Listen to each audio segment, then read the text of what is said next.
Freedom, man. That's what it's all about.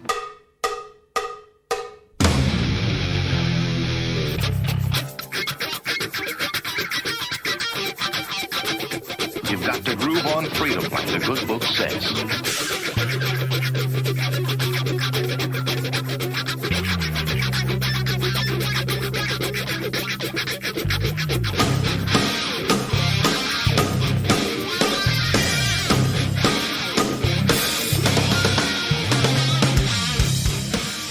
Welcome.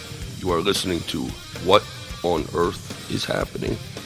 This show will discuss the topics of human consciousness, mind control, natural law, the occult, and all issues that affect the freedom of the people of Earth.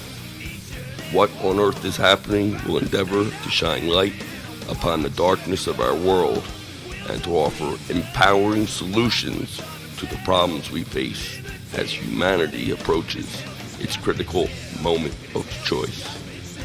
And now, here is your host, Mark Passio.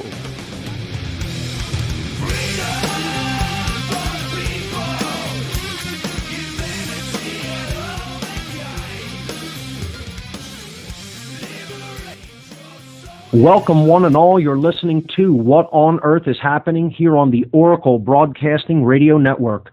I'm your host, Mark Passio. My website, whatonearthishappening.com. The network's website is oraclebroadcasting.com. Today is Sunday, November 25th, 2012. This show is live every Sunday from 5 to 7 p.m. East Coast time. That's 4 to 6 p.m. Central time. We have a great show lined up for you here today. We're going to be having another all call-in show. And this time it's going to be focused on any solution that the callers want to talk about. We're going to review the entire solutions section as we've been laying it out over the past many months on What on Earth is Happening. So any solution that we have touched upon, or if you have new solutions to offer to help to affect the current state of human consciousness for the better, that is what this show is all going to be all about, and it is going to be made by the listeners, by the callers. So let me give the call-in number right here at the top of the show. The call-in number to join us toll-free is 866-841-1065. Once again, 866-841-1065. Your calls coming up on this edition of What on Earth is Happening as we talk about grassroots solutions to affect real, positive, and lasting change in our world. I have a few event announcements and thanks to go over. I want to thank Len and Honor first and foremost for coming on the show last week and doing one of the best interviews that I've personally ever done with anyone. Lennon was just phenomenal, and if you haven't heard the show, definitely go back into the show archive and listen to that one because it was a great show. That's show number 130 in the podcast archive on the whatonearthishappening.com website. I'd also like to thank all of the people who helped organize the End the Fed rally in Philadelphia yesterday, including Mike Salvi, Michael Heiss, Bob Gardner, and Darren Wolf. It was an event that was definitely light on turnout because we had pretty cold weather yesterday, and I would really have liked to have seen a lot more people there for this End the Fed rally, but the people that did show up were very well informed, high energy, and it went well overall. And we did some outreach to people on the street, which I'm going to touch on a little bit when we jump into the topic for tonight, because it was, Black Friday weekend, the day after Black Friday. It was yesterday, Saturday, and you just see the general state of consciousness on the street in a place like Center City, Philadelphia, and it was just as far as the people we interacted with on the street, practically deplorable. I mean, people really are walking around like zombies, literally. It's, during the holiday shopping season, it seems to be worse than ever. Just people with glassy-eyed, a glassy-eyed look, stumbling around, just not really paying attention. There's no alertness in their eyes. I want to just briefly touch on that dynamic when we start the show, start the topic of discussion, and just see where other people, sense consciousness being at.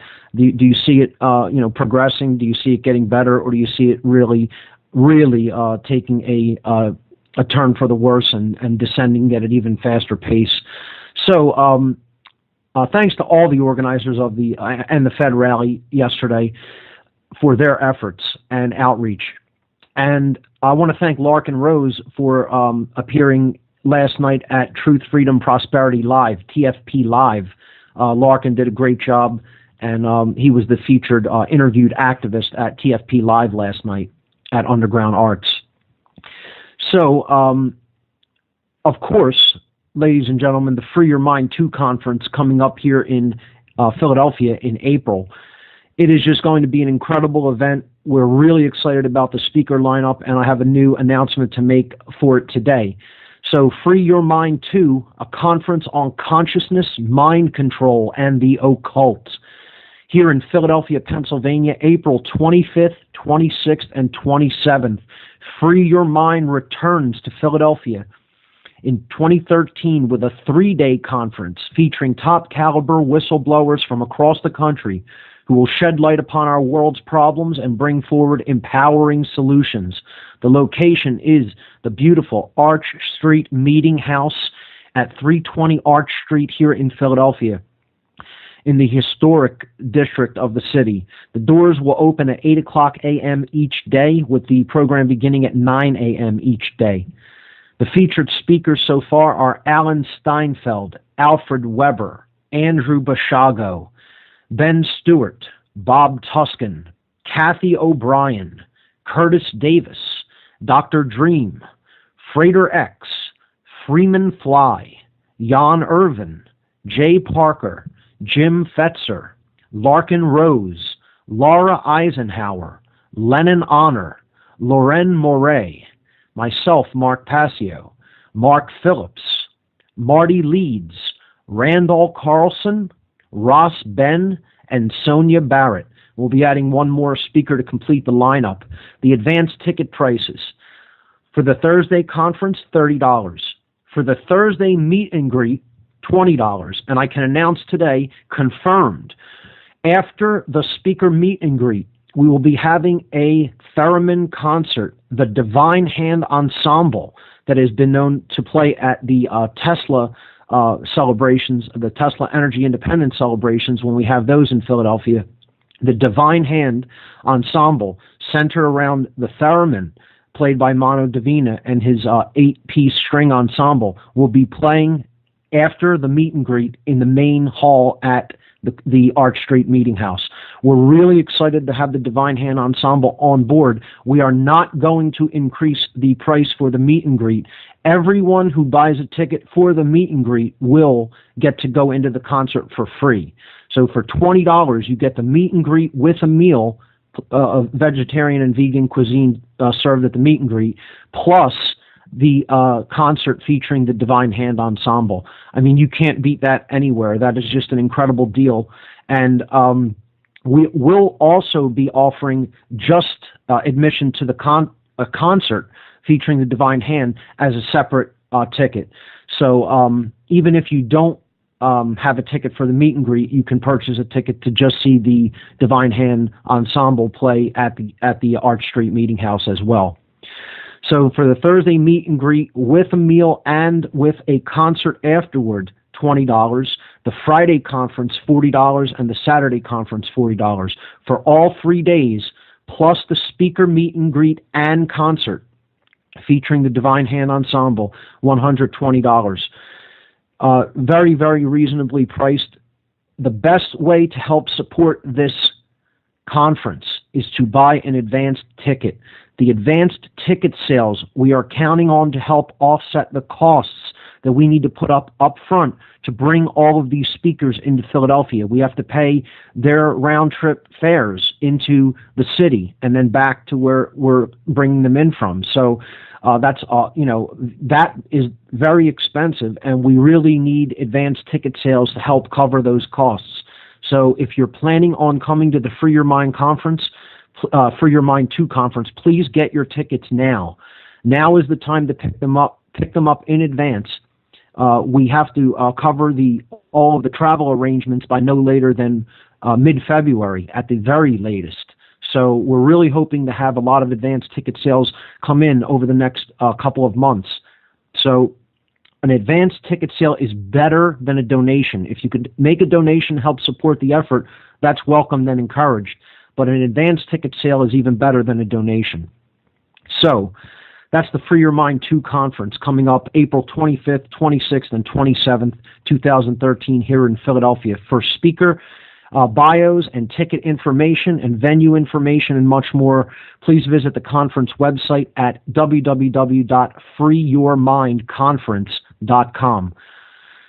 I want to thank Franco Eward of H2O Radio Network in Montreal, Canada, for agreeing to run an ad for the Free Your Mind conference on his website. So for those who listen to the H2O network in Canada, you'll be hearing the ad spot for the Free Your Mind conference. If there's anyone else that would like to run the ad spot that we had made for the Free Your Mind 2 conference, please get in touch with me, and I can send you the file for running it on whatever radio network you happen to have if you want to take part in helping us to promote for the Free Your Mind 2 event.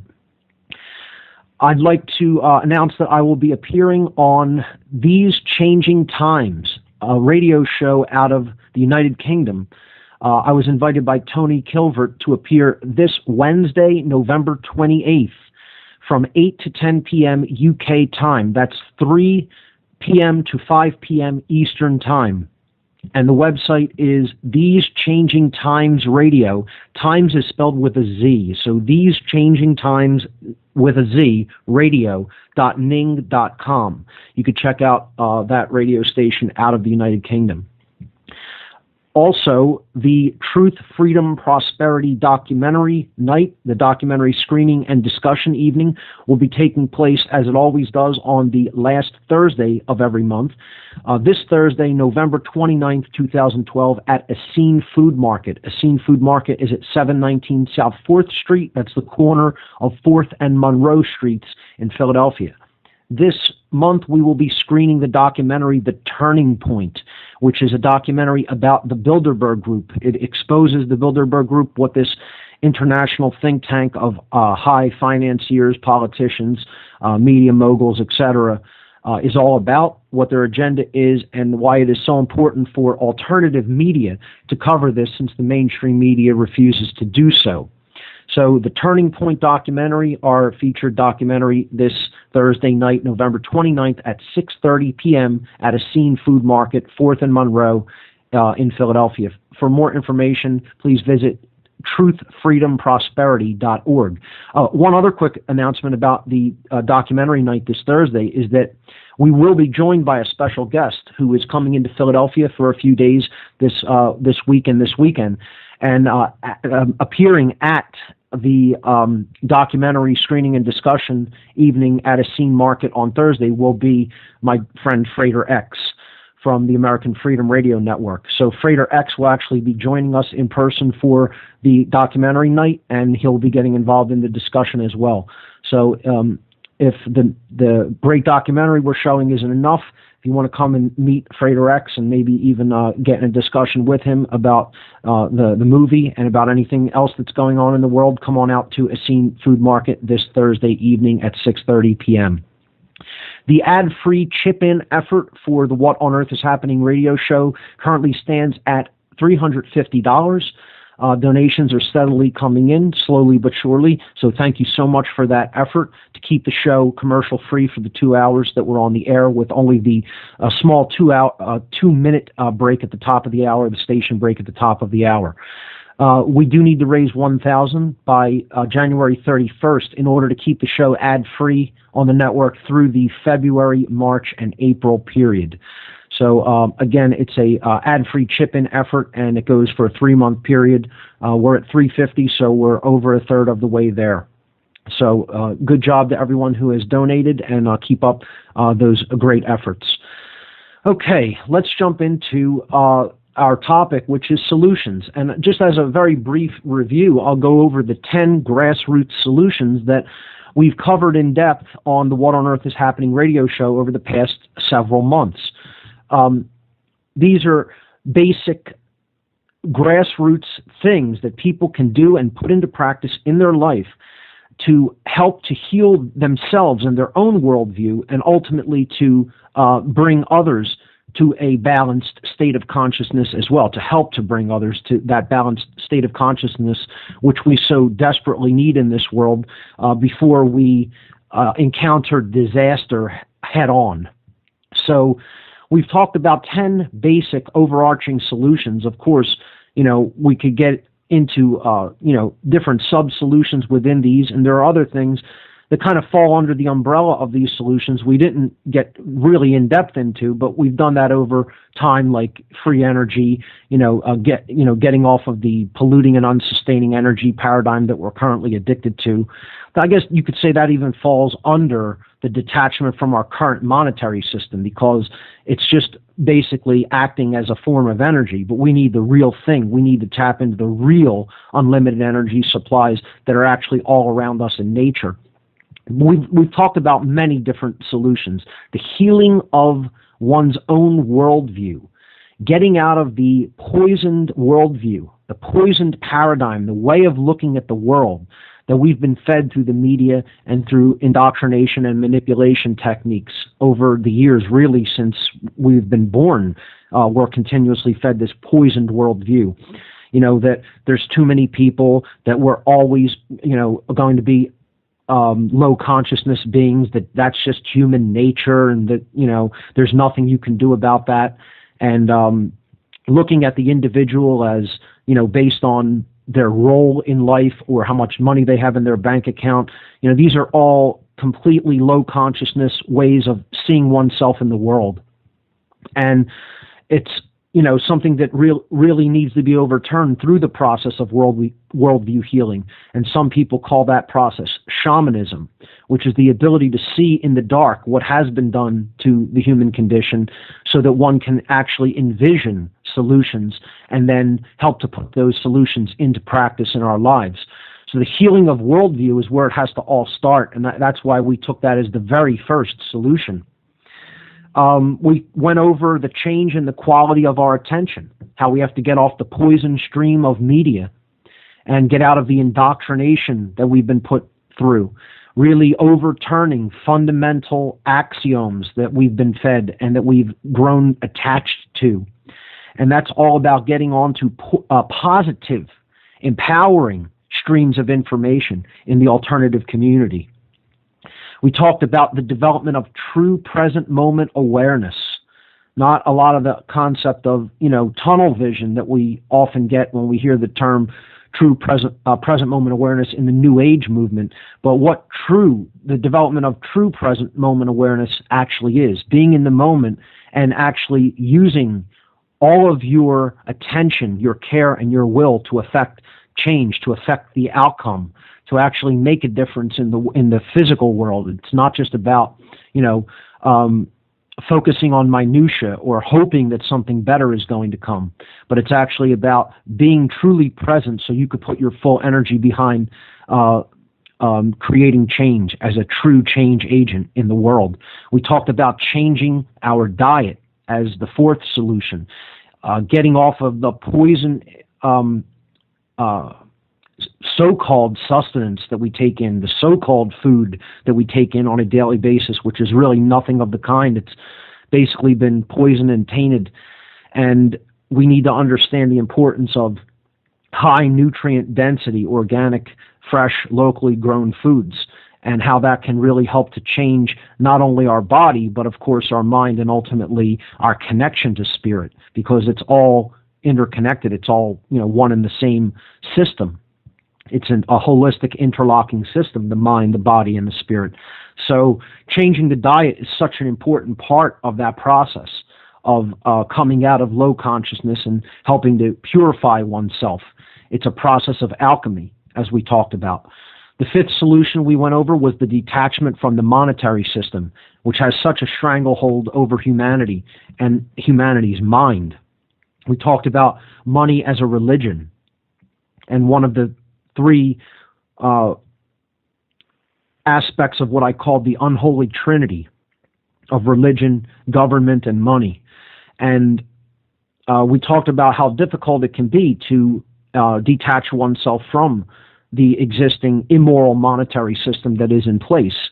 We went over, talking about briefly some alternatives to the current monetary system. We did a series of shows on the sixth solution that I've talked about in depth, which was the non-support of dominators.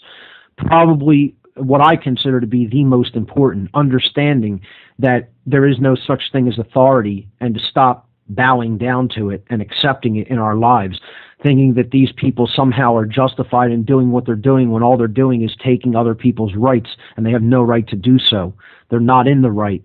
And it's time to stop showing them what we call respect, which is really just, again, cowering to them and their demands.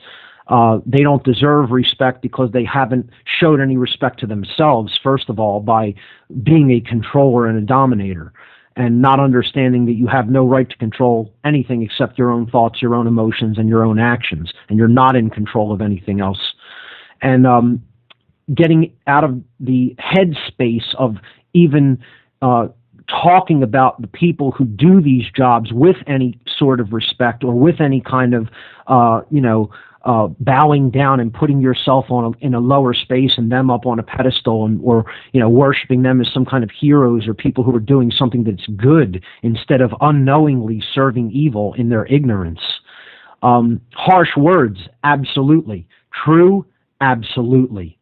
So we went over the concept of getting out of the support of dominators and stop thinking about them in the ways that we've been conditioned to think about them over many weeks. And the tail end of that was talking about how we are dominators in our lives, even through the practices that we engage in through food. So carnism was a part of that, talking about how that's the ultimate form of domination, the killing, the taking of another's life without need, without necessity, and eating the flesh of dead animals.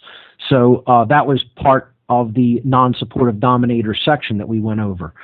We talked about the development of mindfulness, which is essentially a brain balancing technique.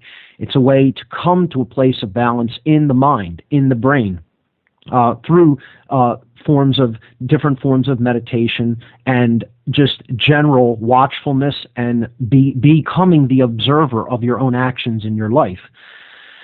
A simple yet very effective and powerful solution.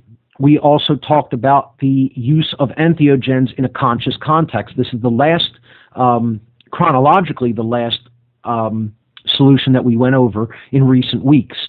And we talked about how these substances, these spirit helpers, which is more what they are than just simple substances or compounds, they can help us and help to guide us and take us out of this left brain form of imbalance that many of us are trapped in, and help us to heal our worldview if they're used in a conscious context.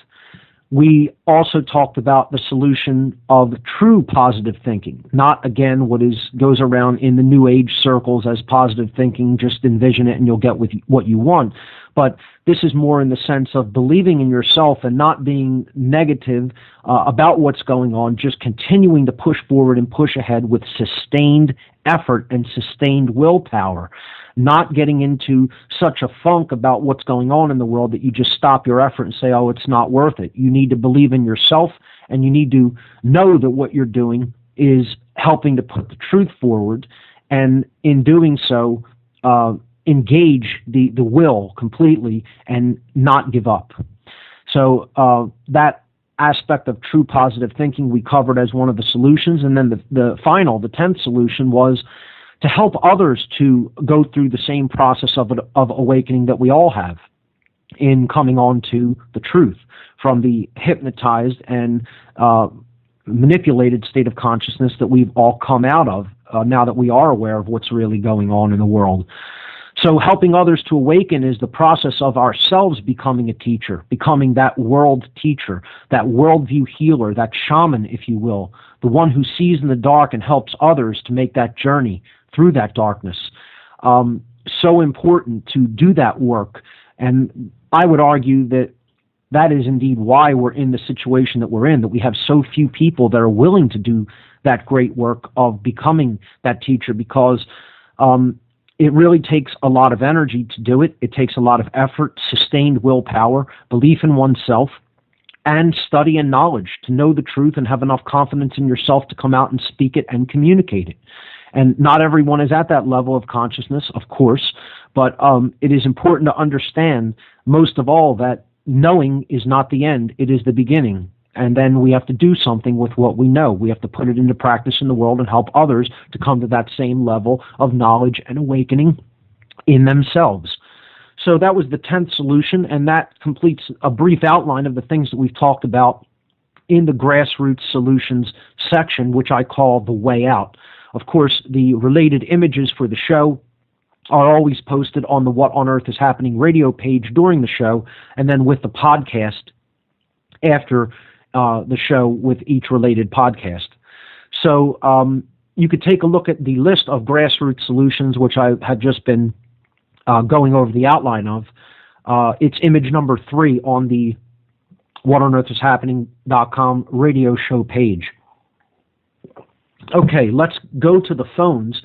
Your calls, this entire edition of What on Earth is Happening, the topic, any solutions that we have covered are fair game. If you want to bring up new solutions, you go right ahead and propose what you think would help humanity to move forward in these troubling times. Let's go to the phone lines. Area code 602, I believe this is Ivan in Phoenix. You're live on What on Earth is Happening. Hi, Mark. Yeah, it is Ivan. Can you hear me okay today? Ivan, I can hear you. Welcome. There's a little bit of background noise. I don't know if it's possible to mitigate that. I can hear your voice well, so I'll let you. You know what? I'm going to go ahead and call you back after 4 o'clock, your second hour, where I'll be away from these machines, and I'll put in my information at that time. Okay, Mark? No problem, Ivan. Thanks. Okay, thank you. Bye-bye. Yeah, a little bit of background noise there, or maybe a little bit more than a little bit. But give us a call back when you're in a little bit of a quieter location, and we'll definitely always a pleasure to hear from you. And you bring up a lot of great points and interesting things to consider on the show when you call in. So call back, and I'll bring you right up. All right, let's go to another caller. The call-in number again, 866-841-1065. Toll free, 866-841-1065. Let's go to another caller. Caller from the 905 area code. You are live on What on Earth is Happening. Welcome. Hello, Mark. Awesome to talk to you. You hearing me okay? You're coming through loud and clear. What's your name? Awesome. Okay, my name's Ron, and first of all, I just want to say lots of love out to you, and lots of love out to the listeners that are listening now. First of all, just a little bit about myself. I've been going through about a 5-year process. It takes time. And I managed to deprogram myself of the military because I was a soldier for 15 years. And also as a child, I was raised as a Jehovah's Witness. So I carried a lot of religious guilt all my life. And I find that now, the things that I've gotten rid of are suicidal thoughts, no more self-loathing. My consciousness level is through the roof. It's like I'm on a rocket ship right now. Right. I've been listening to your show since last summer, and I'm now a vegetarian. And that's even taken my consciousness higher and higher, and it continues to go higher and higher. the one thing that I realized before I even started listening to your show is that, you know what? I've spent all these years now gathering this information, gathering knowledge from hundreds of different sources, hundreds of hours, and I said to myself, you know what? I got to do something with this. Like, I can't sit on this stuff. It would be wrong to not try and speak to people if I can't. And for quite a while, I would say I was banging my head with people. But now I've sort of learned that, you know, there's some certain words I can apply to this. And I would say the first word is engage. Engage people. Engage them wherever you can and whatever you can. And you don't have to stand there and talk for hours.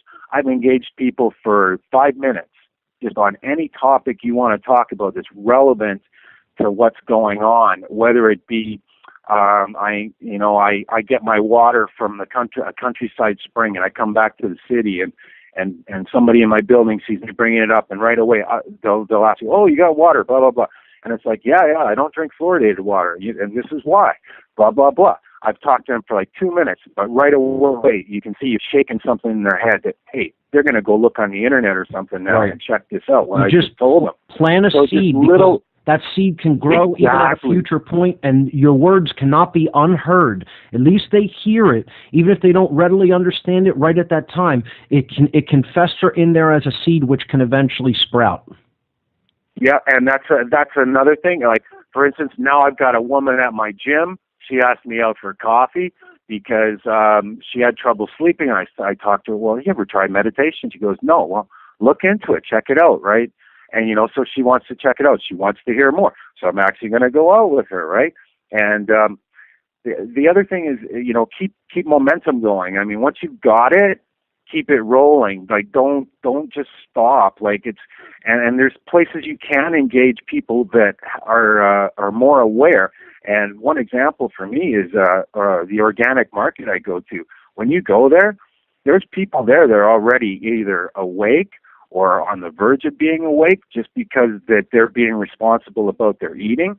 Right away, I've engaged so many people there, and it just, you know, it just goes on and on and on. Like, don't feel frustrated if you can't stand there and talk for hours about, you know, mind control and all this stuff. Just little bits here and there, and refer people to the internet. You know, just tell them, hey, go look this up on the internet, blah blah blah.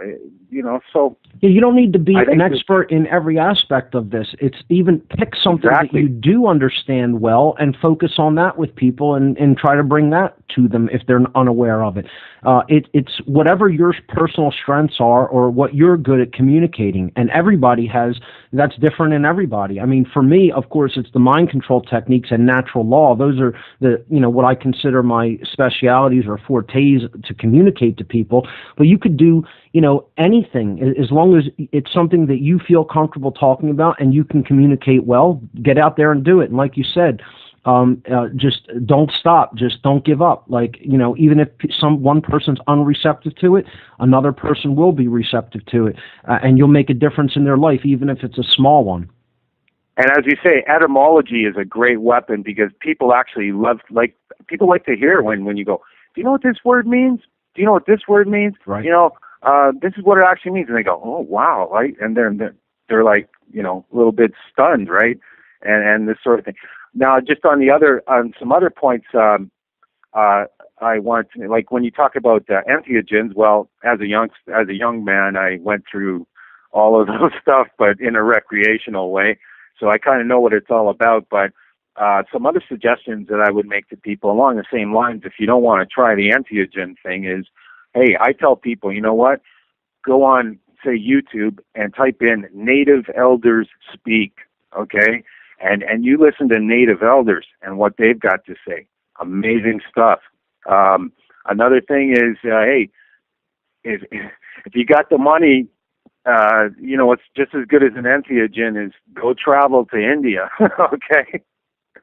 And see how the people live there. And you can humble yourself that way.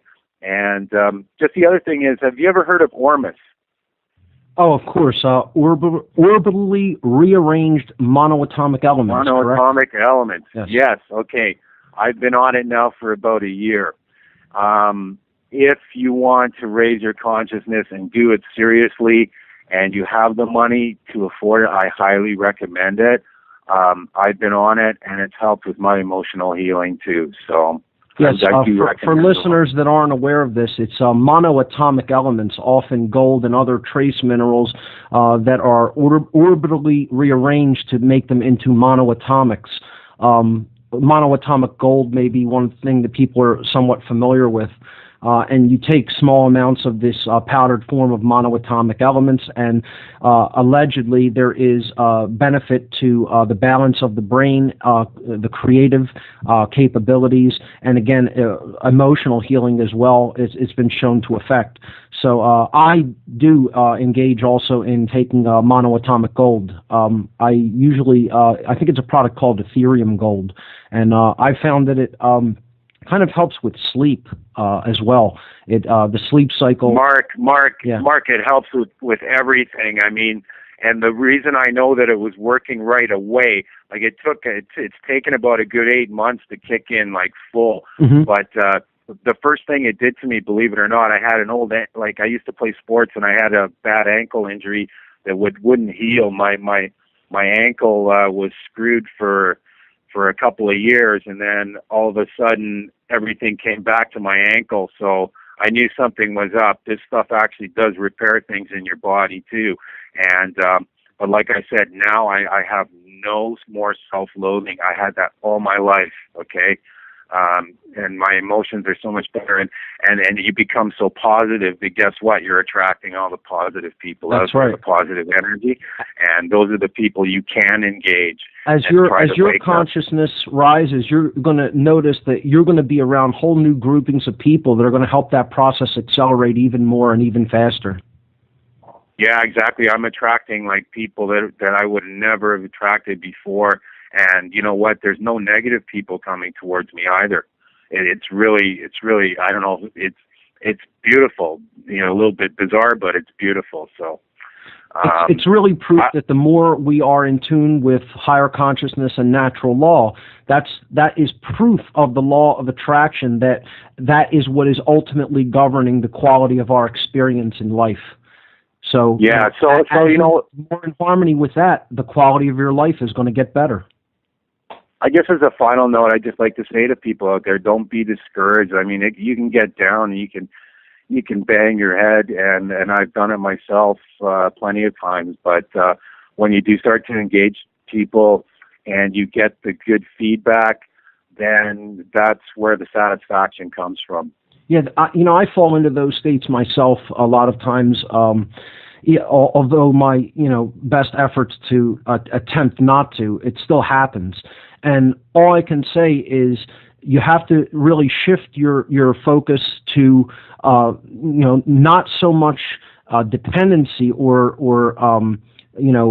total hinging everything on just the outcome, but realizing it's about the work itself. It's about doing the right thing for the sake of the right thing, not necessarily whether it's going to definitively have an overall impact on the masses. Again, I have told people what I do isn't even geared toward the masses. I'm looking to try to build up the other teachers that are latent, that are out there, but are not, have reached the full expression to a point where they want to come out and really start speaking this out in the open. I'm in that category exactly. And like I said, it took my own process took like about 5 years, but right. But to where I am now, it's like I said, it's like I'm on a friggin' rocket ship. Well, that's absolutely fantastic, and I want to congratulate you for doing that work upon yourself to get yourself to the place that you're at now. Thank you so much. And the other thing is, I'd like to say, do look to the natives. They have some wonderful knowledge. Absolutely. Absolutely. Okay. Thank you so much for the call. Great talking to you. You too. Ciao. Okay, great caller. Oh, what he was saying is so true and appropriate, and it's great to hear someone who has made that transformational change from someone who had undergone a lot of heavy programming. I mean, heavy religious programming, heavy military programming, and still came out of it and healed his worldview and is on that rocket ship ride, that, ascending rocket ride to higher consciousness, in his own words. And it's so true. It's a stepwise progression. But once you make it, once you set foot on that path, they say the journey of 1,000 miles begins with the first step. Once you set foot on that path, there's really no turning back. Once the process of the breaking down of the big lie begins, it's inevitable. It's a matter of time before it all crumbles away. Once you're on that path of truth as well, you'll notice that synchronicity will develop in your life. Things that didn't happen or that were cumbersome and took so long to happen before will happen faster at a more accelerated rate. The pace of awakening and the discovery of truth will also accelerate, almost to a point where you'll wonder, how can I take it all in? This is coming at me so fast, how can I even take it all in? And that's why you just need to maintain that openness and that receptivity, and just make a decision within your mind that you're not going to stop, that you're going to go forward and go all the way to the end of the journey. There is really no end, but you're going to go all the way in this world to where it takes you, to the inevitable end that it takes you to, which is really getting out of all of the fundamentally flawed axioms and worldview poisoning that you once held attachment to in your life. Once that all breaks down, you can see the truth as it actually is, and then once you develop some true deep self-respect and true deep confidence in yourself, which is really what we're talking about here is courage, then you're going to put yourself out there for other people so that they can learn from what you have already had the benefit of learning and experiencing, and then you're going to help them make that same journey. That's what this is all ultimately about. And again, that's what I've said repeatedly. That's why I do this show. I don't do it to try to reach the walking dead. As the saying goes, the zombies that are part of the zombie apocalypse. And those people are out there. I mean, as harsh and, unfriendly as that can sound saying it, all you need to do is just look at people's actions on a weekend like this, where the holiday shopping season is in full effect and all these deals are being made by these merchants. And, people are just, treating each other like animals, acting like animals over physical goods that you don't even really need, consumer electronics and smartphones and, games and DVDs. And it's so ridiculous that we've come into this level of identification with material consumerism that people are willing to maim and even kill, trample people to get a thing, to get hold of a thing for cheaper than they ordinarily would. It just is. It's an indictment against the human species in a lot of ways. But, while there are many people who act that way, there are many people who are on the higher path, such as the gentleman who just called. So I just want to briefly touch on that before we go to the next caller. I mean, we saw people on the street yesterday. I mean, my heart just goes out to some of them because they have been degraded to a point of it's almost, can you call this being a human being? Can you call them truly human? I don't even know what to call them. They have been turned into some form of creature that is somehow less than human. They've been turned into like a golem, literally. It's like there's no responsiveness in some of their eyes at all. It's like they're just staring off into the distance, like they're looking through you, like they're not even there. There's hardly any personal engagement at all. You could tell they have their mind a mile into the future. They're not present in the moment at all of what's going on around them. You could tell they're focused only on themselves. Obsessive self-focus, obsession with the self. And I'm not talking about the higher S self. I mean the lower case, ego-identified, 5 sense, physical world is all there is notion of self.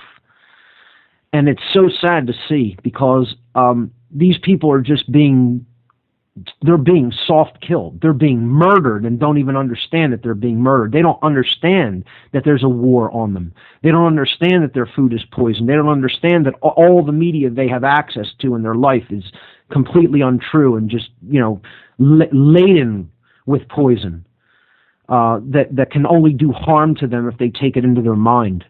They don't understand that they're being, hit with radionics and, chemical spray and every other form of poison against the mind, the body, the consciousness that these sick, twisted psychopaths can throw at them. They don't understand that any of that's taking place. They're at war, and they're casualties of war and don't even understand that they are. And, we need to try to figure out some methodology of snapping these people out of this state, because there is way buried down deep, buried deep within them, a spark that possibly, if ignited, could heal them. And again, you can even hear the hesitation or doubt in my voice when I say that, because some of the people we came across yesterday, you could not even imagine. And it's like, they're all out there too, feeding into this whole, feeding frenzy of go out and consume, go buy, the prices are the lowest they're going to be, And, even handing people a flyer on the march yesterday was even difficult because so many people had bags in their hand, in both hands, couldn't carry anything else. And those are the people who are like the least receptive, the people who are the most crazed with all of the, physical goods and all the consumer items, were like totally wrapped up in their own stuff and didn't have a moment, didn't have a second to even divert the attention to a flyer for 5 seconds, and say, oh, let me just take it and I'll read it later. Not even that. Can't be bothered. So it was a big dichotomy from the last march, which I saw a lot of receptivity. So it's very possible that changes during the course of the year, depending on what season it is, depending on what kind of energy is out there, maybe even depending on what the weather is like. We had really cold, dreary, cloudy weather yesterday.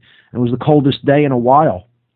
And I think that affects the energy system of the mind and body of people, unless they're at a enough level of consciousness to kind of counteract that and, sustain themselves through that low energy point. But most people who aren't at that level of consciousness, they, take the brunt of that energy hit.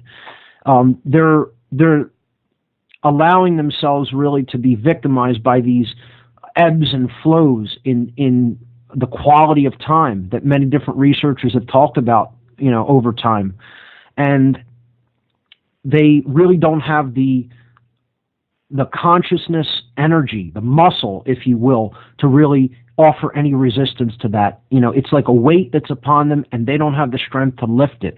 And you just saw that yesterday on the march. At least I did. I don't know if anybody else that was involved in the Fed rally and march here in Philadelphia or in any other cities saw that same level of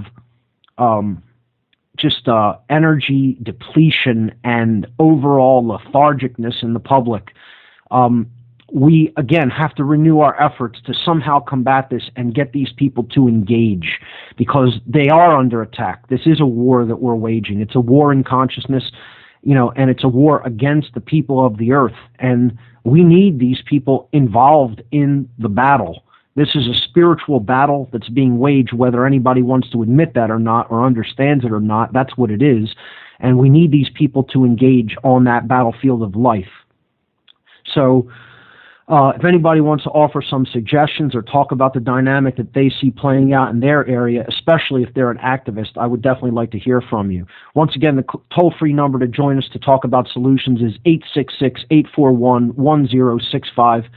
I briefly talked a little bit about the dynamic I saw on the march to hand out information about the Federal Reserve System yesterday. And I'll have another little anecdote when we have another lull in callers. But we have another caller on the line, so let's go to the phones again. David in Idaho, you are live on What on Earth is Happening. Welcome, David. Hey, Mark, this is David, and thanks for having your show. And I just had a question in reference to an older show. Sure. You were talking about the pentagram, and how it increased in its ability to influence the user if you stood in the middle and then it was open, had an open side. And I just wondered how that related to the Pentagon on 9/11 and opening the side of that.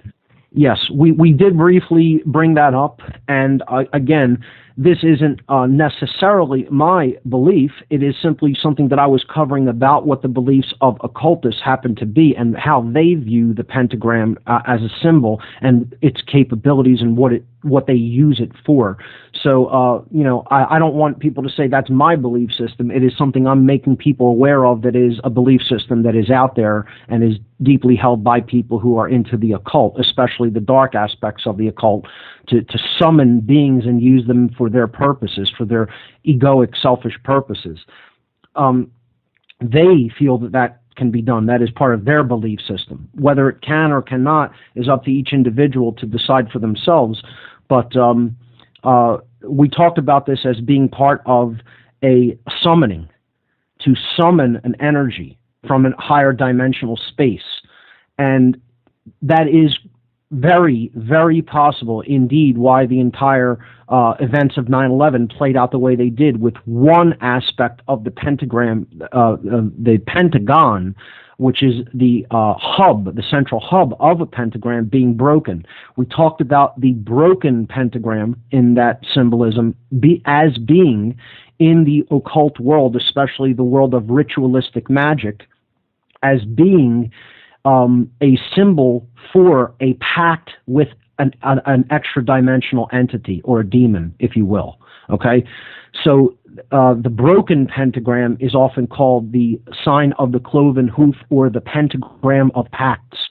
And I do believe this was the symbolism that was invoked on 9/11. It is part of the entire ritual that 9/11 was, and that breaking of that one side of the pentagon as being an aspect of the pentagram is definitely an aspect of invocation to what entity, to what form of energy. That's anyone's call, but I would suggest what they're really invoking is the force of fear itself. And if you want to call that Satan, I've explained to people that Satan is derived from the Hebrew term shaitan, which simply means the adversary or the opposer. And our adversary and opposer at the ultimate level is fear itself, because this ritual was an injection, a mass injection of fear. An invocation of fear, summoning it, and then injecting it into the mass consciousness of people so that they can be more easily controlled and are more apt to give up their inherent freedoms for so-called protection. So that's my take on what that was about, and I think I also covered that in the section that we did on symbolism when I talked about the pentagram of pacts. I'm not sure off the top of my head what podcast number that was, but you can go back and pull it up in the archive on the podcast page of the website. Well, I've been missing much of this information that you've been giving out, and it's just a pleasure to glean from your knowledge and glean just a little bit here and there. And I mean, you reference a book, if I can go find it and read into it, and then I'm able to share with people around me, and then it just grows. And the solutions that you've put forth on curing this ill that we're in, and the carnism, the carnism has affected me more than you know. I reflect on it each time I eat meat, and I think I've decreased my meat by 75%, and so I don't have very much further to go. I wasn't eating that much before, and it's just kind of a goal that I have in my mind of attaining that peace within and having no fear. And I appreciate your show, Mark. Thank you so much. I appreciate you, sir. Thanks for the call. All right. Great callers, as always, to the show. Your calls for the rest of the show coming up on this edition of What on Earth is Happening. The call-in number to join us, toll-free, 866-841-1065. I want to hear from people specifically to talk about what they're doing to try to wake people up, what they're doing to help to affect change at a grassroots level. I want to talk about the dynamic that people see playing out in the world, where do you see it at? What do you see our chances as being to turn this thing around in this late hour? 866-841-1065. Yeah, the last caller brought up some great points. It is all about just continuing to go down that path, and it becomes easier as it goes, personally. Of course, the work that we have to do on a world scale does not really become too much easier. Maybe at one point that will accelerate and become a lot easier too once we increase the numbers of people who are actively doing such work. But on a personal level, the awakening process, it begins like anything else. You need to exert a lot of effort and momentum at the beginning to get it rolling, but then that momentum takes over, and it becomes easier to engage that effort and sustain it over a longer period of time. So, when you're engaged in something like changing dietary habits, at first it can become difficult. You're attached to the way that you used to eat, the way, might have made you feel in the past, the flavor and taste profiles, the shopping habits, all of it, they become habituated and ingrained.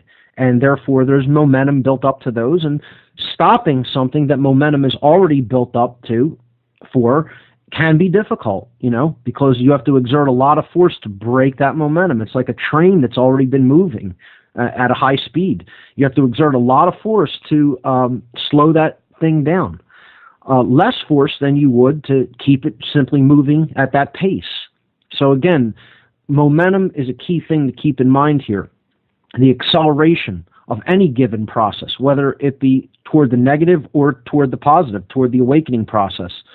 Again, they have a lot of momentum behind their efforts to shut people down. And that's why if none of this information reaches many people's eyes and ears, and they don't take it into themselves, they're not receptive to it, they're going to be shut down at a faster and faster pace, because that momentum that is working toward the dominator's side, toward the mind controller's side, they have a lot of momentum built up behind that. And it's going to be easier for them to sustain that process or even accelerate it. That's why it's so critical now at this time, at this juncture in history, for people to really fully awaken themselves and get involved in the process of helping to awaken others. It isn't just about listening to the sound of people's voice. It isn't just about hearing what I have to say. It isn't about just listening to other radio show hosts or watching videos. You need to take it in, but then you need to put it back out there.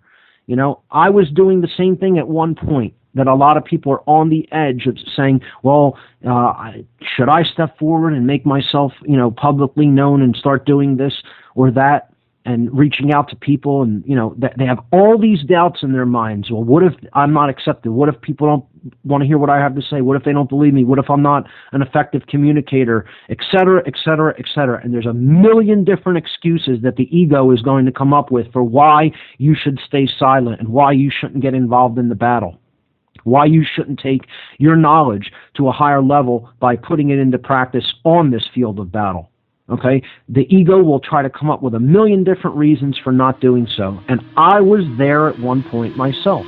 And I told this anecdote before, and I'll briefly tell it again.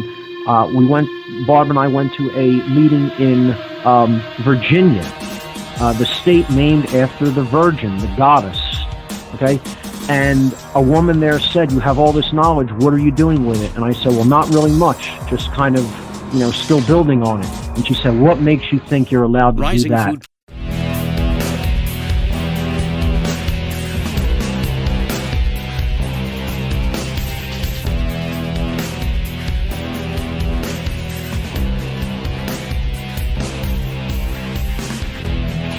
Welcome back, ladies and gentlemen. You're listening to What on Earth is Happening here on the Oracle Broadcasting Radio Network. I'm your host, Mark Passio.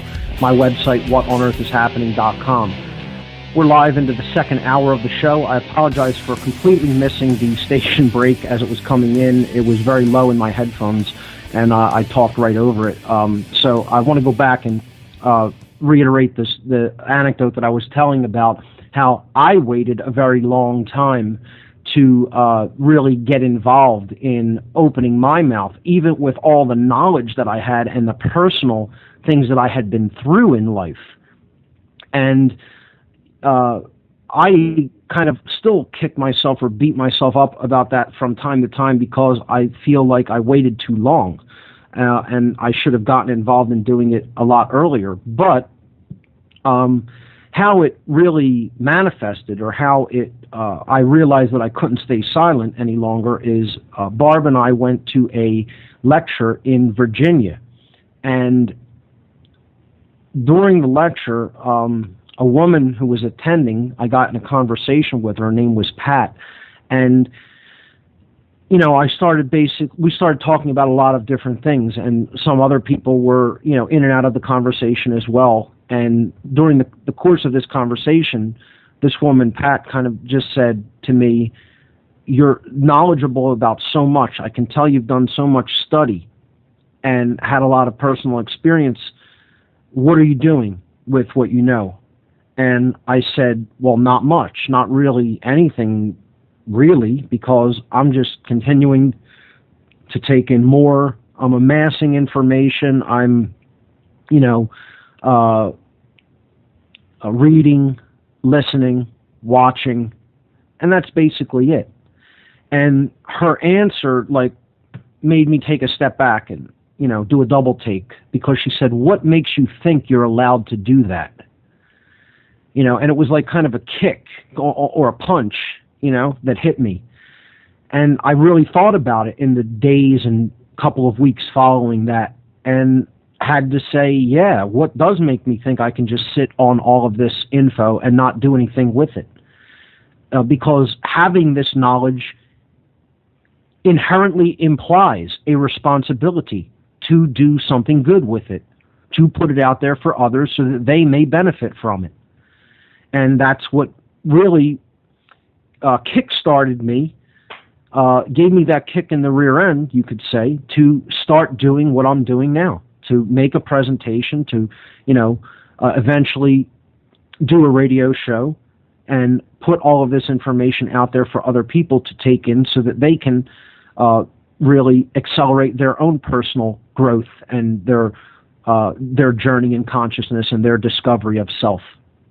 So that's an anecdote I wanted to reiterate again, just to tell people, even I started with that same attitude, that I'm just going to hang back and watch and wait and listen and learn more and more and more.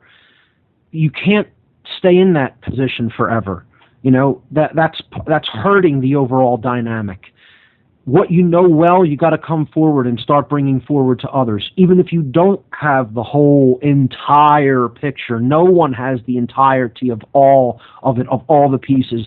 That would mean that there would be nothing left for anyone to learn, for that person to learn. No one has that. Everyone is still learning. All of the good teachers of this world included. So it isn't about having to vet every single detail of every single piece of information that you've ever heard. It's about having a good enough piece of the picture that you can see it clearly enough where you can communicate that to someone else to help them heal. That's all it's about. And that is a act of courage, ultimately. It's an act of care, of course. That goes without saying. You have to care enough to want to get involved. But ultimately, it's an act of courage to step out of the shadows, to step out of, anonymity and start doing something out in the open with other people. So that's what's ultimately required, is courage and willpower. And again, no one is perfect. No one needs to be perfect to do this work. You simply have to have the care, the knowledge, the care, and the will to make the effort. And again, as I've said many times over the last several weeks, many hands makes light work. The more people that get involved in this effort, the more the awakening process for others is going to accelerate. And we can make that happen faster and faster if more people will get involved in bringing this information to people. We have to raise our voice as a chorus. No one can do it alone, no matter how popular they are individually. It has to be ultimately a group effort. All right, we have some more callers on the line, so let's go to the calls. All right, let's go back to Ivan in Phoenix and see if he's been able to clear up the noise issues on his line. Ivan, are you with us? Yeah, I'm here, Mark. Ivan, much better. We can hear you well now. Okay, well, I'm in the break room, so I'm away from the machine. So Great. What do you have for us today? I got quite a bit. Hopefully I can get it all in here now. Sure. First of all, to help the listeners understand what I'm referencing, if I can just give out my website again that I gave you a few shows back, freeyourmindaz.com. So that's freeyourmindaz.com, the abbreviation of Arizona. And on that website, I posted audio reading of a book that I got from John Irving's Gnostic Media website called No Treason, the Constitution, something about the Constitution by Lysander Spooner. I don't know if you're familiar with that, from like 1860-something. He kind of breaks down the Constitution, how it really kind of doesn't apply to us, because like every other contract, everything that everyone signs today is a contract, but yet none of us alive today signed the Constitution. Is simply a set of restraints on government employees. That's all it really is. People think are right somehow. All it is a set of what people in government are being given the ability to do by the citizenry, granted the right to do by the citizenry, and what they may never do, a list of restraints on what they may never do, quite simply. My problem with it is that it tries to grant or delegate rights that don't exist. That's why I'm not what you would call a constitutionalist, but I understand the general intent that was put forward for a limited state of government that was birthed by the Constitution. But I happen to think no matter how small government you start out with, it always grows into tyranny, because government itself is a fundamentally flawed axiom, all forms of government, except internal government by the individual. You know, control over one's own mind by the individual is true government. It's internal government, sovereignty. And that form of government, I think, is real, and we do need to enact within ourselves, but no one can do that from an external place, which is why I say I only accept two forms of government, monarchy and anarchy. Monarchy being the state of internal rulership by the one, by the self. So I own myself, I am a kingdom of one, and I am the monarch of that kingdom. And my rulership extends only to the kingdom of one. I rule over no one else, and I understand that every other being in this world is also a sovereign being, and they rule themselves. And therefore, I don't intrude upon their inherent sovereignty, and they should not intrude upon my inherent sovereignty. That's what a monarchy, a true monarchy, is, not an external monarchy. That's an internal monarchy.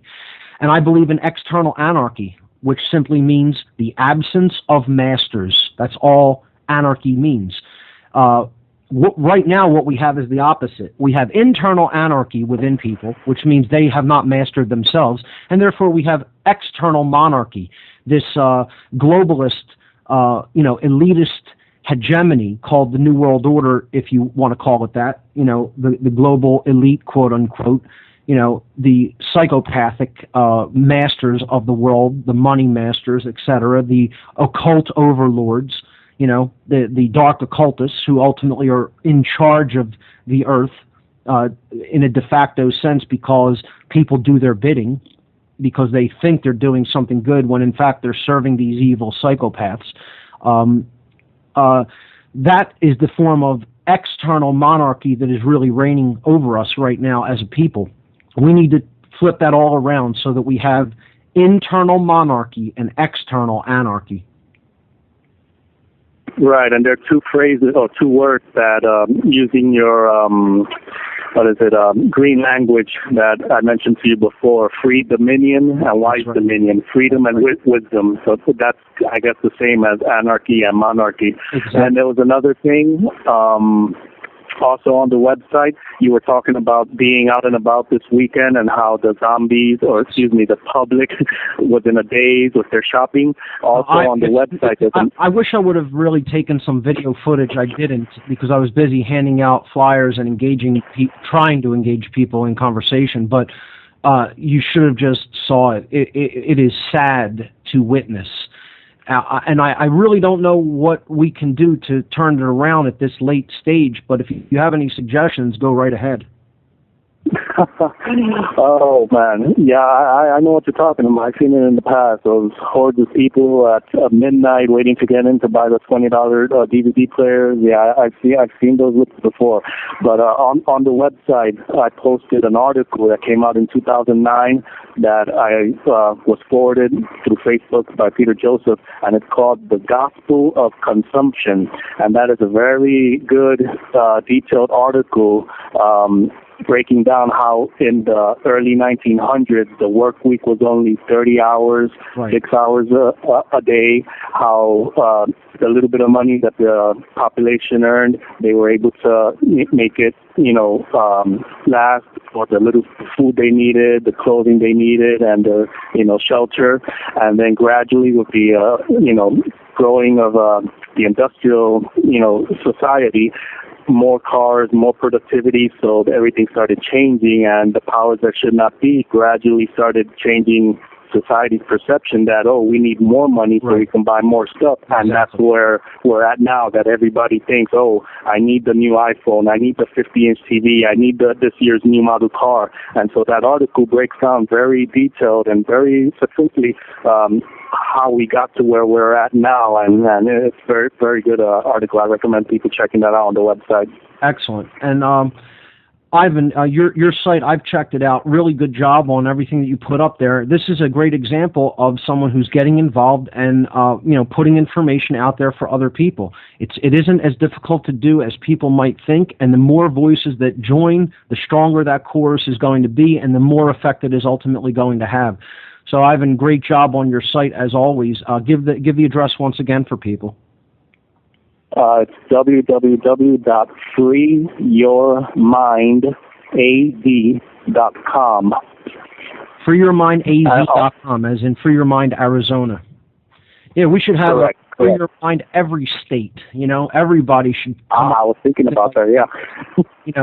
Post their efforts and information and form a meetup, etc., and just do it nationwide, and don't wait for orders from headquarters. Just get out and do it. That's it. There's no leader. It's a decentralized effort. You took the initiative to do that, on your own, and just go ahead and do it. That's all it's about, and that's the kind of effort of the spirit of true will and true courage that we're talking about here. Right. I have one more thing, and this stems from last week's show that you had Leonard Hanner on, and I called in and brought up something about an event in Phoenix. Yes. This gets a little touchy because some people, I understand Lennon's point of view about fear and that time will tell. Of course. But I'm also applying what I've learned from you. Sure. About the symbolism, and I picked this up listening to Michael Tsarian's, Synchronicity again. I listened to some of this stuff this week. Before you get into this, my take on the whole thing with false flags is very clear. It isn't about giving into fear. It's about understanding what the possibilities are based on patterns that we witness. And I think if we're conscious enough about that, we can change the outcome. So, just talking about the possibility of something doesn't necessarily mean we're giving into fear about it or empowering it. It's talking about potentials, possibilities, and it's, I think, creating awareness of how these people think in their patterns of thought and behavior so that we can become more conscious of, how they operate and work to avoid these scenarios. So with that being said, go ahead and offer this scenario. Exactly. Well, a couple of weeks ago, listening to a few other shows, the author of this book, his name is Kent Bain, and the book is called The Most Dangerous Book in the World, 9/11 as Mass Ritual. Yes. He's been on a local show here called Maria Heller Show. He was on Red Ice, and he was on Vinny Eastwood. So I downloaded the book, and I'm about halfway through. But even before...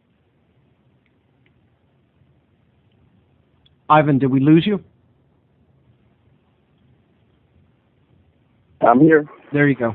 You can I'm stop here. for a moment. You can continue. Oh, okay. Maybe I'm about to say something some people don't want me to say, and they're trying to cut me out. Huh? Anyway. Okay, so basically, I started applying what I picked up from your show about pattern recognition and symbol literacy. So I broke down Phoenix, Arizona, and Phoenix is 7 letters, Arizona is 7 letters. There's your 7-7.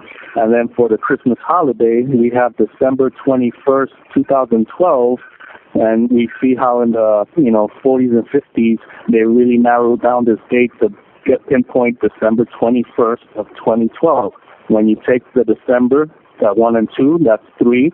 The 21st, 2 and 1, that's 3. And the year 12, that's another 3. So we got 3s there. Add them up, you got the 9. So I just playing around with these numbers. I was like, holy cow! While everyone's out there thinking about the Mayan end of the world, or celebrating a new consciousness, or celebrating alien visitation, whatever December 21st represents for them, these dark occultists will use all that energy and possibly do something somewhere, and use all this energy and focus it in their negative direction. That's what I came on my own. Not to mention,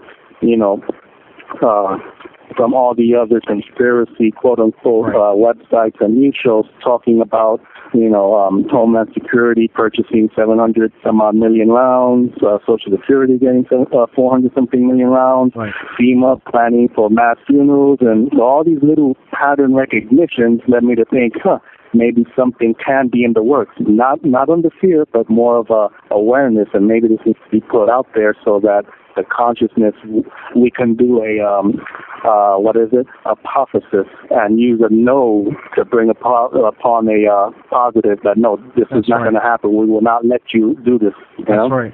And see, that's what they want, people focused on a particular thing that they can then, I guess you could say, direct that type of energy, that attention. That's why they want people focused on all the possibility of a negative outcome, or a negative a cataclysmic event, or a destructive event of some kind. That's what they're counting on. They're trying to inject that into the public consciousness. I never looked at 2012 as anything that was cataclysmic or destructive. I always looked at it, as I said, really when we started the year here on this program, and talked a little bit briefly about the quote-unquote prophesied year of 2012, that it was about a window of opportunity that we're already in. We've been in it for many years, and we'll probably continue to be in it for many years after 2012. But it's this window of opportunity in time by which all of the circumstances and the needed things that we have in our life, like the internet, like all these different forms of electronic devices that we can use to better our minds and to take in all of this information that is around us now. This would be an opportunity for us to amass all of this information, the knowledge of truth that has always been all around us, but now we can aggregate it in a way unlike we've ever been able to do before in human history, and concentrate it and focus it and send it. Okay, we're able to send directed information in a more targeted and focused way, to receive it and to send it in a more targeted and focused way than we ever have before as human beings. That is a unique, golden opportunity to reach people and help them to awaken. First of all, it's a golden opportunity to awaken ourselves and come out of the mass mind control techniques that are used against us on a daily basis. But then it's an incredible opportunity to help to awaken other people. So this window of opportunity is all about what are we going to do with all of these capabilities at our disposal. Are we going to use them wisely? Are we going to put our full care, our effort, our willpower behind it in an act of courage and in an act of love, and transform consciousness with all of these tools at our disposal? Or are we going to squander that opportunity? And at some point, I believe the universe would arrange a very negative scenario or outcome for humanity if it decides, even with all of this opportunity around us, we're going to do nothing, or we're going to lay down and take whatever default condition is handed to us, or we're just not going to do anything with all of this information. We're going to ignore it. We're going to ignore it. If that's the case, we're in for a really rough time on the other side of this window of opportunity. But if we take this window of opportunity and we leap through it, full steam ahead, on the other side, we can see a world, again, that, like I said, that we could barely even envision at this point. It is so transformed. It has been transformed into something that is so empowering and so amazing that we can even barely envision something like that from our current, condition, our current place in consciousness and the current conditions that are around us in the world. That's what I see 2012 as. Again, that window of opportunity. So I think the whole fear-mongering type thing, the whole injection of fear, and the putting forward of all these, horrible, dastardly scenarios of, destruction and cataclysm and, pole shift, etc. You can go on and on and on, all these different scenarios, Planet X, that people talk about having and are associating with 2012. That's all planned by the dark aspects, the dark elements involved in this chess game, in this battle. Okay, that's planned by them to try to instill fear in everybody. If they can get everybody on that page of fear, they only need to maybe press a button, just do some small act around that time, and it would set off that fear bomb, so to speak, allegorically or, as an analogy, that they have rigged, that they have already pre-programmed. And that's what I feel that all of the negative and cataclysmic stuff for the 2012 time period is all about. It's all they're doing, again, to try to plan for a false flag event of some kind. We need to say we're not going to fall into that level of fear. We're going to understand this is an opportunity to do the work that we need to do here, to change consciousness for the better, and we're going to do that and not have any fear about what these possible potential outcomes might be. We're going to do the work that we know we need to do here, and get involved and step out on the real spiritual battlefield that I think all of this other stuff about 2012 is simply a distraction for, to take people off the path so they're out of the game. They're sitting on the sidelines just watching it. This isn't a movie, ladies and gentlemen. It's not there to be watched. Life is there to be engaged in, not to be watched from the sidelines. So take an example from Ivan in Phoenix. Get out there and start doing something with the information that's out there. Don't just say, oh, I know it and that's it, that's the end. No, that's the beginning. You need to take this information and bring it to other people who need to see and hear it. So Ivan, great points on the whole concept of this 2012 prophesied time period, and for bringing up that those numerological significances. But do you have anything else for us today? No, that should be about it for today. I got to start getting back to the noisy area, so I'll just continue to listen to your show here through the phone and talk to you next time, Mark. Thanks so much, and great work with your site, my friend. All right, thank you. Take care. Take care. Bye, Mark. All right, great. Always great to hear from Ivan in Phoenix. All right, let's see. Let's go to another caller. Here we go. Richard in Washington, you're live on What on Earth is Happening. Welcome. Yeah, great show. I was going to just present a cyclical perspective and have you consider this. Sure. In the 20th century, every 20 years there's a cycle that's directed toward the youth. In the 10s, it was Upton Sinclair with The Jungle and Frank Norris with The Pit, which is today's version of the Earthlings. In the 30s, we had the Victorians with George Bernard Shaw and Eleanor Roosevelt. The 50s, the Beat Generation, Allen Ginsberg. 60s, my generation, or 70s, my generation, the hippies. 90s, the Save the Planet, PETA, Al Gore, John Robbins, Francis Slop, we got to save the small planet, etc. And then today we have, and I'm including you in here as a bastion of this, we have the same cycle coming around, and now we have John McDougall talking about the all-starch diet. And why I'm bringing this up is the body is also cyclical. We start out being anabolic and in a growth stage up until about the 30s or 40s, and we start hitting the catabolic downhill slant. So in that cycle of things, we start dealing with issues we didn't deal with when we were in the anabolic stage. And why I kind of harp on this a little bit, and you know, I know you have caught my harping, is the fact that when you're in a vegetarian perspective, when you're young, when you can run on sugar, you're actually setting yourself up for a earlier problem when you get into the catabolic state, because you can't run on the sugar in that state. You hit what I call hitting the wall. And my last 10 years of my kind of productive life was dealing with people much like, and you read the book Lydia Keith, people that got older were following the cyclical perspective, and all of a sudden they hit the wall. And that's all I try to bring out, is the fact that, you know, everything is variable depending on which stage of the cycle you're in. And what you can do in your youth sometimes doesn't even seem possible or likely when you hit the older cycle. And in conjunction with what we talked about when I called your show last, the spiral upward, either the yin or yang, is always balanced by the spiral downward, the yin or the yang. So it ends up to be a totally cyclical perspective. And that's something that I just wanted to bring Sure. out to people to think about. Okay, great. Thanks, Richard. My response to that is, this is true. There are cyclical progressions. And what I would say, how I would slightly add to this, or offer a slightly varied viewpoint regarding this, is that it's not a cycle in the sense of a circle. It's a tendency toward a certain outcome, or an ebb and flow.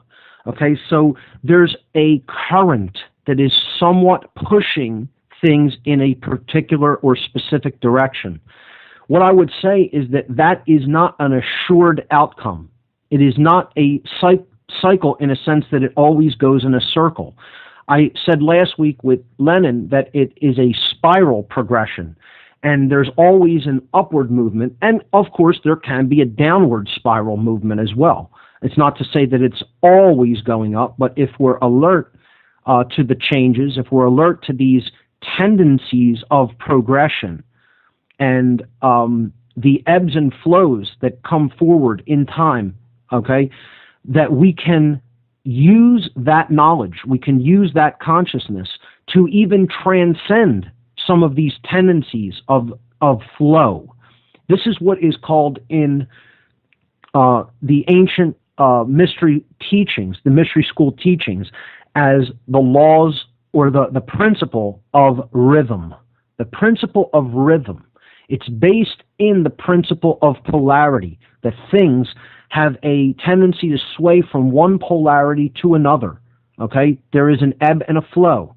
All right? There is a tendency toward a particular outcome, but that outcome will only sweep you up in it if the consciousness is low. If the consciousness is high, you can transcend that tendency. This is what's called raising yourself above the law, lowercase l. You are raising yourself above what is generally seen as being something that is inescapable, as a law, but it's not a law, capital L law, which is truly an unbreakable, inherent condition in the universe that is what I call natural law. You will not rise up above natural law by raising consciousness. Raising consciousness will get you to a deep understanding of natural law and keep you there. But raising consciousness through availability of information, opening oneself up to possibilities, opening oneself up to truth, is going to help raise your consciousness up to a point where you can transcend this lowercase l law. And by that, I don't mean man's law either. I'm talking about things that people see as it's inevitably going to go that way. It has to go that way. You know, it's a cycle. It comes, it always happens this way. A good book to check out regarding this, and I don't agree with everything this gentleman says, but I think that he has a good point regarding the spiral and fractal flow of time, is Greg Braden. I definitely recommend his book Fractal Time, because in it he talks about these choice point moments, and we're in one right now. This is a massive choice point. In the beginning of my show, in the very introduction, I say, as humanity approaches its critical moment of choice. That's what this whole thing is about. We're in that window of choice, that window of opportunity right now, based on this seemingly cyclical, but actually fractal and spiral ebb and flow of tendencies. Okay, so there's a tendency that comes around every once in a while, cyclically, so often within time, but it's an opportunity for growth and development if we're receptive and are willing to get the message. So that's my response to that, where I don't see it as cyclical in this flat two-dimensional graph with a circle on it that you go up and then you go down and then you go back up and it just repeats over and over and over again. That is not how I see the progression of consciousness in the universe. I see it as something that is like a coil of a spring that is cyclical, and we can progress upward. And as we go around and reach that same degree point, okay, which let's say it's at 45 degrees on the spiral, there's going to be a tendency at that point, which is going to give us an opportunity to learn and grow. In which case we can go up the spiral, and then maybe there'll be a tendency at that same point that deals with similar issues but at a higher level, and we can work there and go up higher. If we fail to do that, we're going to be sent back down and around that spiral until we, and maybe even have to face something that is even darker. And that's the time period that we're in right now. And perhaps we can jump levels in that spiral without having to go through the entire cycle over again. You go up to a higher step of the spiral, and because you got the lesson that choice point presented. And you don't need to go through the entire revolution again, another turn, within that spiral that looks like a circle, but really it either sends you up or it sends you down. So that's my take on the cycles. Again, is this something that exists? Yes. Teachers throughout history have been talking about cycles of time. Is it something that is simply flat, two-dimensional, cyclical, that it always just comes around and then repeats in a different form? No. It's a tendency, and consciousness will determine the outcome. Consciousness will have to do with the level of consciousness you're at, will have to do with whether you learn and grow from that tendency being presented to you, or whether you're taken down and ratcheted down a notch, or given the hard lesson or the whipping, if you will. And unfortunately, I think humanity is kind of rejecting the lesson that we're all here to learn at this choice point that we're at. And I think it's going to take the whipping, personally. Again, I want to hear from people on that point. Do you agree? Do you disagree? Do you think we can turn it around and change it and be able to avert that negative outcome? I'm not so sure after seeing the kind of people that I saw on the street yesterday. And I want to, moving on from the topic that Richard brought up on cycles, I want to touch upon a couple of other things regarding things that I witnessed yesterday on the street during the street action with the End the Fed rally. And it's kind of telling where people are at, because, and this could even be seen as a controversial dynamic, and after this I'll get to some other callers.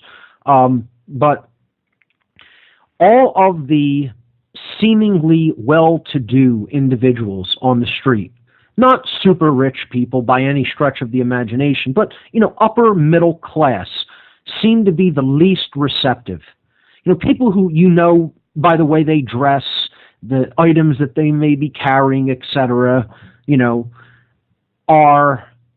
have money put away. They have a job, obviously, where they have a lot of savings. They have a lifestyle that is very comfortable. They're not needing for anything, for certainly not for physical things or for money. They're certainly needy in the spirit, but that's another issue.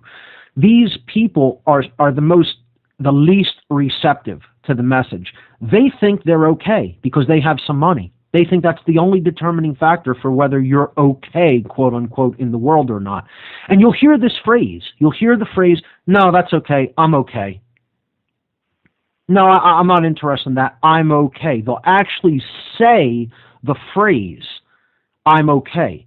And this is like almost an archetypal phrase that is coming out of their mouth, out of the subconscious, that the ego has them believing that they're okay.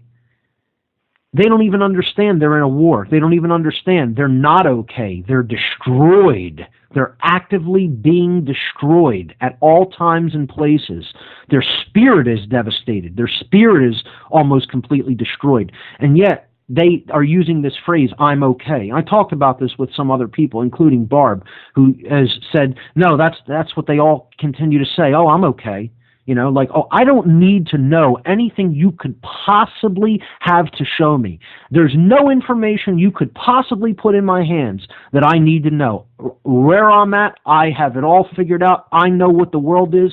I'm in a good place because I'm covered as far as my physical needs go right in this particular moment, and I'm okay.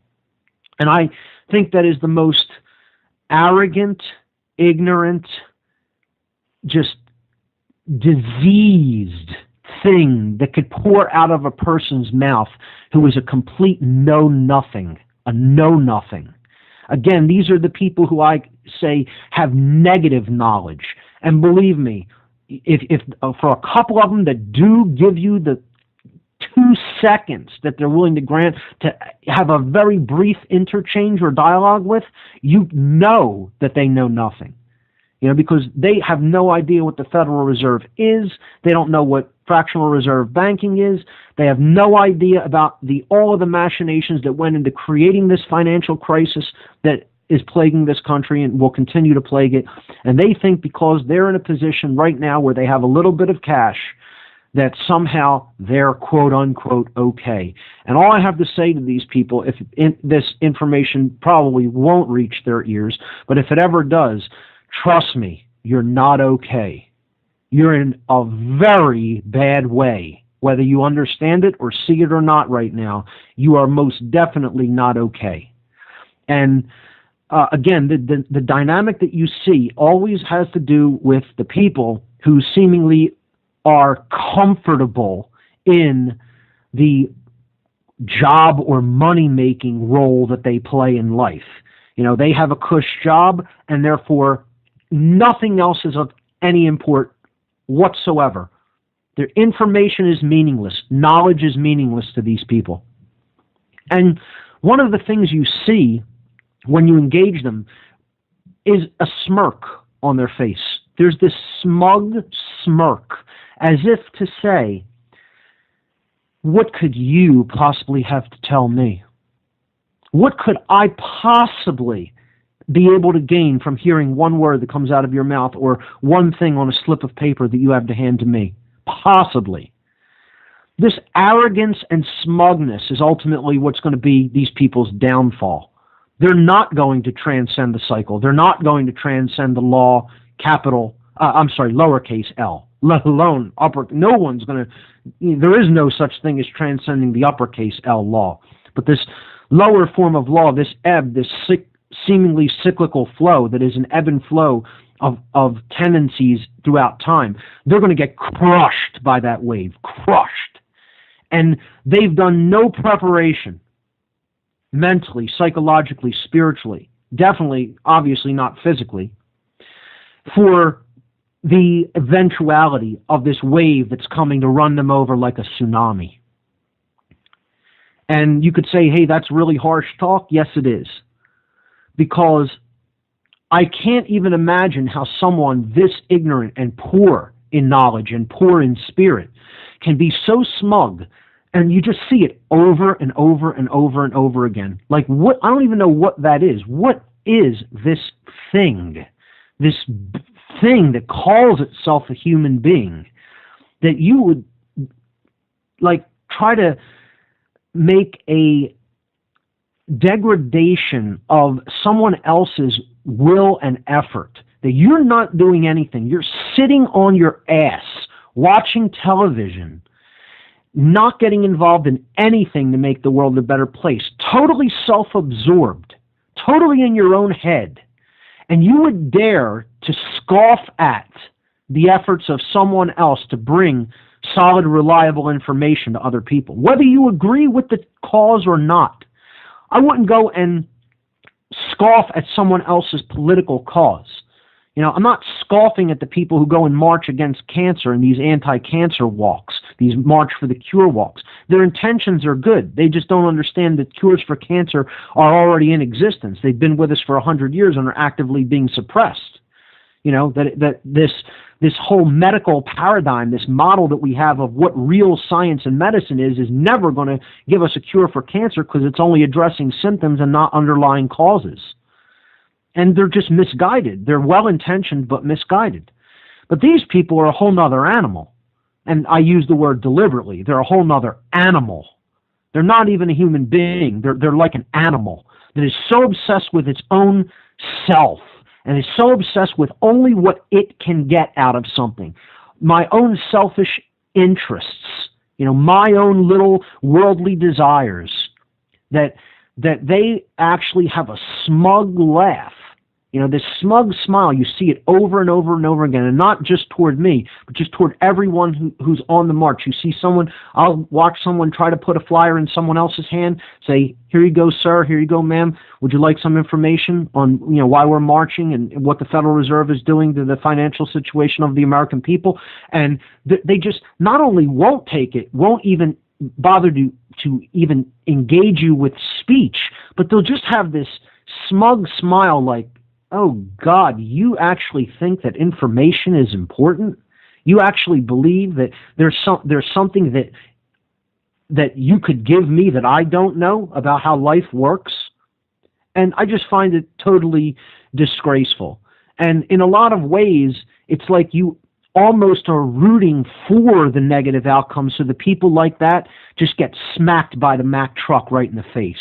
You know, just so they never even see the blindsiding coming and experience the deepest aspect of suffering that could possibly be experienced, because their whole world's going to be toppled on top of its head, and they saw none of it coming. And they're going to be in total psychological, in a psychological sewer, worse than they are now, because they thought that they were okay and insisted that they were okay.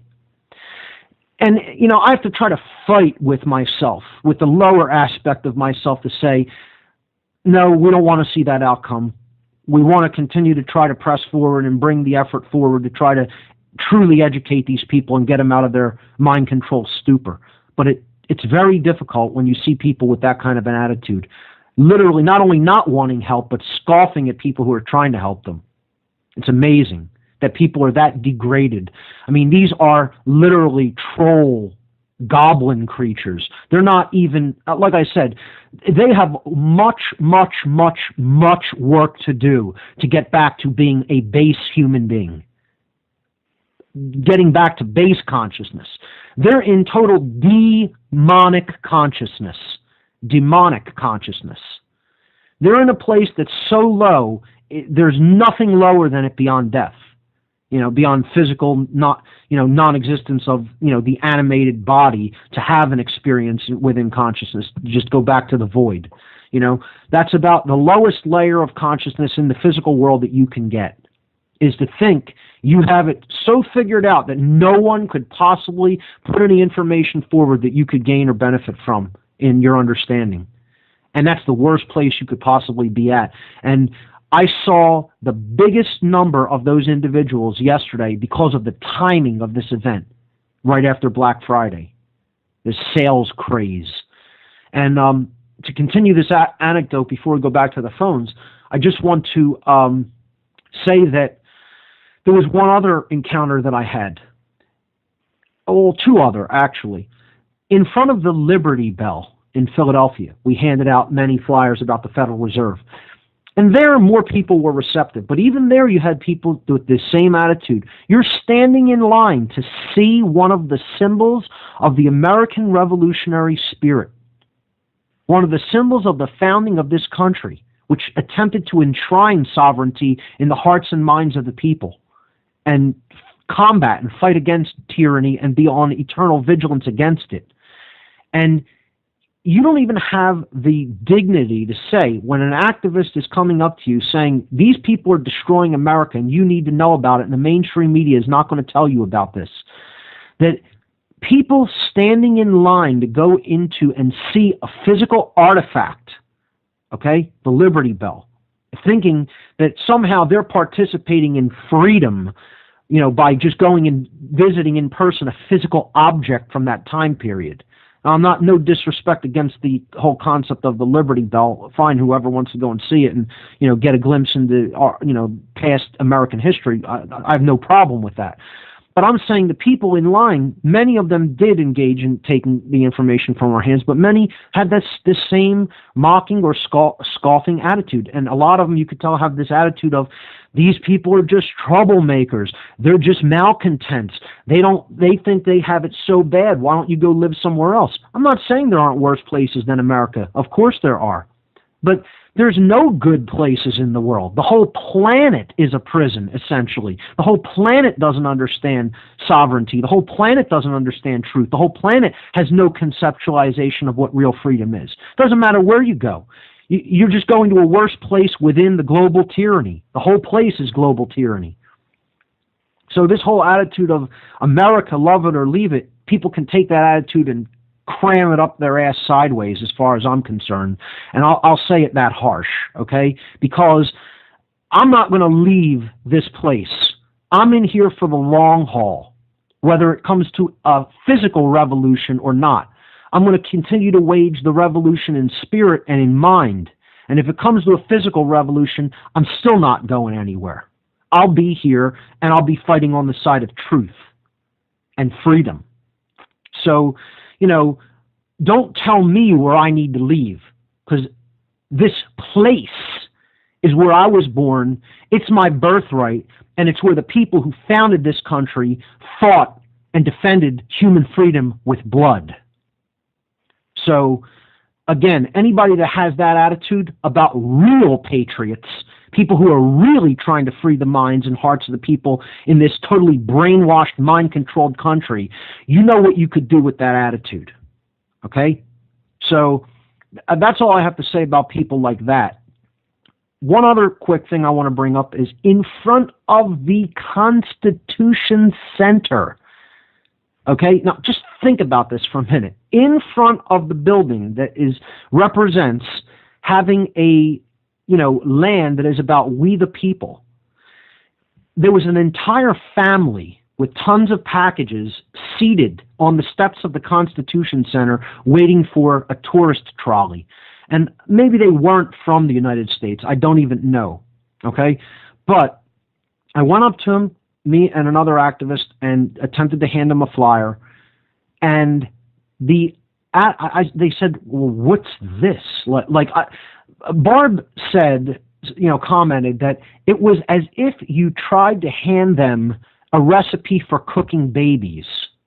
As comical as that sounds, and the ridiculousness of the notion it brings to the mind, it was like that was the physical look on their face, just taking out a single slip of paper and attempting to put some information into their hand. It was like you had, you know, attempted them to look at the grossest atrocity that has ever been committed by humanity. You know, like this look came over their face like, ugh, like, you're trying to hand me something with words on it? And they're like, what's this about?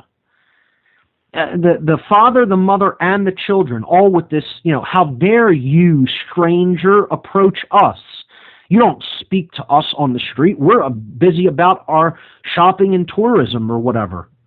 You know, how dare you attempt to hand us a piece of information?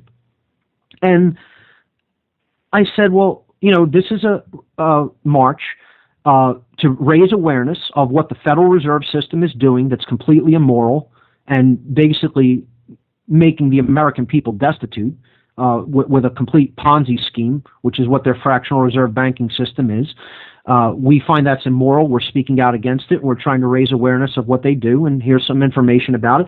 And I said, and this is also a rally to end the illegal wars of aggression that are made possible by the funding of the Federal Reserve System, that makes all these illegal wars, offshore wars of aggression that are preemptive, possible, and able to continue for so long.